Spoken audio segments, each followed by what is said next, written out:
உருண்டை செய்ய போகிறோம்.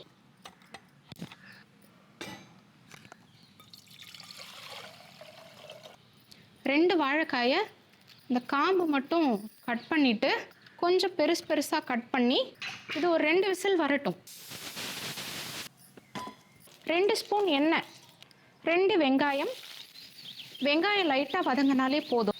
3 பச்சை மிளகாய், 5 பல்லு பூண்டு, குட்டி சைஸ் இஞ்சி, கருவேப்பிலை, 1/4 ஸ்பூன் சீரகம், 1/4 ஸ்பூன் சோம்பு, 1/2 கப் பொட்டுக்கடலை, கொஞ்சமாக உப்பு, 1 கைப்பிடி அளவுக்கு துருவன தேங்காய், 1 பிஞ்ச் மஞ்சள் தூள், ஒரு 2 நிமிஷம் வதங்கினா போதும்.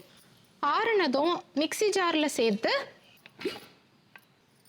வாழைக்காயை மட்டும் எடுத்து தோலை மட்டும் உரித்து எடுத்து இந்த வாழைக்காயையும் ஒன்றாவே சேர்த்து தண்ணி விடாமல் அரைக்கணும். அரைச்ச இந்த பேஸ்ட்டை ஒரு பவுலில் கொட்டி 3 ஸ்பூன் கார்ன்ஃப்ளவர் இதை நல்லா மிக்ஸ் பண்ணி விட்டு இந்த ஸ்டேஜ்லேயே உப்பு செக் பண்ணிக்கலாம். கையில் கொஞ்சம் தண்ணி தொட்டுக்கிட்டு குட்டி குட்டி உருண்டையாக பிடிச்சிக்கலாம். எண்ணெய் மிதமான சூடில் இருக்கும்போது பொரிச்சு எடுத்துக்கலாம். மீடியம் ஃப்ளேமில் வச்சு நல்லா வேகட்டும். சைவ கோலா உருண்டை ரெடி.